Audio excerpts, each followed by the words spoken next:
day 3 of our challenge. You guys have been so supportive to each other in the group and to me. Y'all make this so fun and rewarding for me. For those who are lurking, I get it. Believe it or not, I'm an introvert. Being on social media just in general is a struggle for me.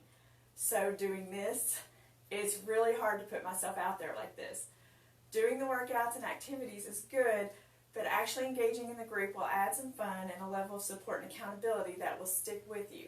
So if you haven't engaged in the group yet, give it a little try, even just a like on someone else's comment. Anything to rip that band-aid off and help you feel connected. Go on, give it a try and see how it feels. So today we are diving into meal planning. And if you want to avoid those late night cravings or pizza deliveries, then you really need to start meal planning. Before I forget, I'm going to be sharing a few resources in the video. I will post them in the group, so don't worry about trying to remember them all. Starting today, I want you to plan a few meals for next week. You don't have to plan for the whole week. If you do, great. But if you aren't used to meal planning, pick a few meals and go from there. Dinner seems to be the toughest to plan for most people, so if you find it challenging, then be kind to yourself and maybe try planning a few breakfast and or lunch meals. Keep it simple. What percent of meals do you cook at home? The reason I'm asking you this is because 43% of the U.S. food expenditures is spent on dining out. 43% of money we spend on food is spent in a restaurant, not in a grocery store or farmer's market. Even right now, when we are getting our meals curbside, the average time a person spends ordering, driving to the restaurant, waiting, picking up, then driving home is around 40 to 60 minutes. And a fast food drive-through is still at least 20 to 30 minutes of driving there, ordering, waiting, paying, then driving home. Now on Monday, I mentioned that one of the biggest obstacles most people have with healthy eating is time. But think about it. If you spent that much time cooking at home, you could batch cook several meals. So something to consider, it is not necessarily a time issue, but a time priority issue. And get this, the average restaurant meal contains over 1,000 calories. That's the average. And the portion sizes are huge. All right, meal planning is going to save you money, time, and calories. This is the trifecta of why you should be meal planning. Now, I'm not saying don't ever go out to eat. I actually think it's important to support our restaurants, right now especially. But you don't have to do it every night, and most places do offer some healthy options. So just keep that in mind. Now, let's talk about a few tips on meal planning. Keep it simple. You may be sick of hearing me say that by now, but it's true. Most of my dinners take 20 to 30 minutes to make tops. And when I batch cook, I can prepare most of the food for all of my dinners for the week in about 2 hours at the most, sometimes less depending on what meals I planned. Most of my breakfast and lunch meals take 5 to 10 minutes. At Food Fit Fun, we are all about simple. If you are not a gourmet chef, then do not try to make gourmet meals for 21 meals a week. Baby steps. Another phrase you may be sick of hearing. As I mentioned earlier, depending on where you're starting, maybe this means you just plan your breakfast for the week.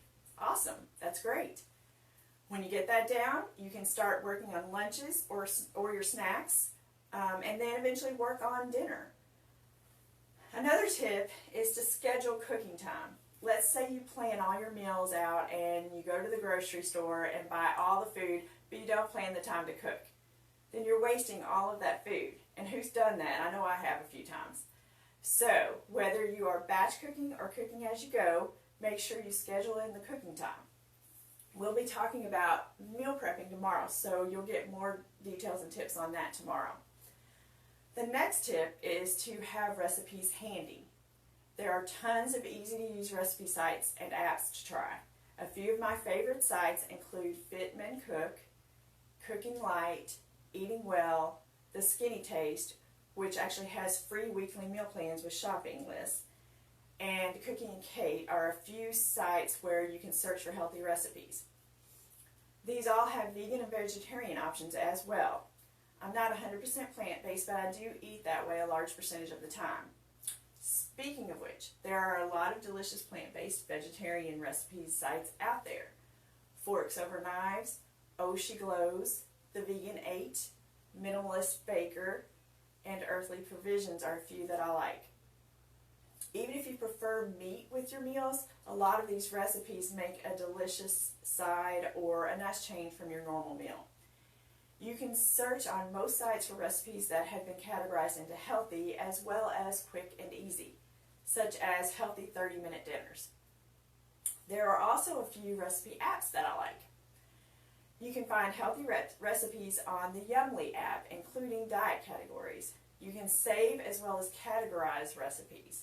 You can also create a shopping list where you can add ingredients or any recipes you are planning to cook, and the ingredients will be added to your shopping list. Another app that one of my clients told me about is called Supercook.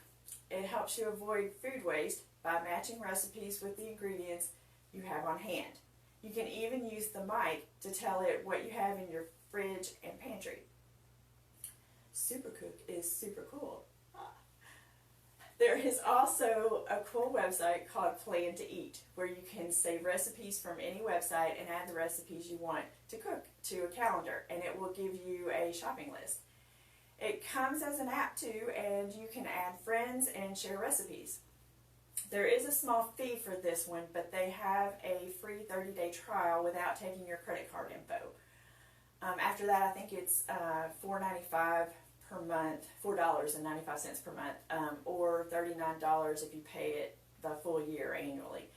So those are some good resources, and again, I'll add a PDF of these resources in the group so you have easy access to them. So what if you're not into cooking? Try a Google search for 5-ingredient or 15-minute recipes on recipe sites for something quick and easy. You can also check out a meal kit delivery service such as Blue Apron, Green Chef, or Purple Carrot. If you're really not into cooking, you can try a meal delivery service that offers fully prepared meals such as Freshly, Bistro, or Trifecta. These services are obviously more expensive than shopping and cooking yourself, but they are convenient. You may actually have services like this in your area, so be sure to Google for additional options locally. Today, I want you to schedule some time to search for healthy recipes that you want to try, and then plan out 2 or 3 days of meals. If you already have some recipes of meals that you like, you can include those in your meal plan. Healthy or not, most of us eat the same things over and over again, so don't feel like you have to go crazy finding new recipes. Just a few will do. Remember, this is practice, so adjust your mindset and make it fun. The more you practice, the easier it will get. I promise. And you can do this together with others in your house, especially those who like to cook or help. And again, if you feel overwhelmed, break it down into smaller steps. Maybe plan out one day or just a few breakfast or lunch meals. After you finish, make a shopping list and schedule some time over the next few days to go to the grocery. If you don't feel comfortable going into a grocery store right now, see if your grocery has order online curbside pickup available. Check for sales and coupons for items on your list so you can save money too. Now, let's talk about our mini challenge today. No added sugar. To be clear, unless you have an underlying health issue such as diabetes that is negatively impacted by sugar consumption, a little sugar here and there is not that bad for you. Humans actually need sugar. Sugar makes up the backbone of our DNA, helps power our cells, and helps store energy for later. Plants convert sunlight to sugar. We convert sugar into fuel. Sugar tastes good to us because in nature, sweet foods like fruits are often full of good stuff like vitamins, minerals, and energy. The problem lies within the fact that we tend to eat ultra-processed foods to taste that sugar and goodness. And over the years, we've eaten more and more of it. In the year 1822, the average American consumed 6 pounds of sugar per year. It sounds like a lot, but now we consume over 100 pounds of sugar per year. While sugar alone is not the main driver of weight gain, we eat too much of it. So, here's your mini challenge. For the rest of this week, I want you to avoid added sugar. You can still have fruit, but really focus on removing added sugar from your diet for a few days. Check food labels for potential added sugar. Even crackers and chips sometimes have added sugar, and while natural sugars like maple syrup, honey, and agave may be less processed, they are still empty calories, no nutritional value. And the body treats them pretty much the same as the white stuff. So this is just for a few days to add some awareness. Pay attention to how you feel, notice any cravings, and do so without judgment. So I'm going to ask you to do another teeny tiny engagement challenge today. I want you to create your own post in the group. Not comment on a post, but actually create your own post, just like you would on your personal page. Make it something that you feel identifies you. It can be a quote, a meme, a video, or a picture. It doesn't have to be of you. It can be funny or serious. It can relate to your profession, hobby, activity, a person or people in your life, whatever speaks to you personally. Just keep it clean.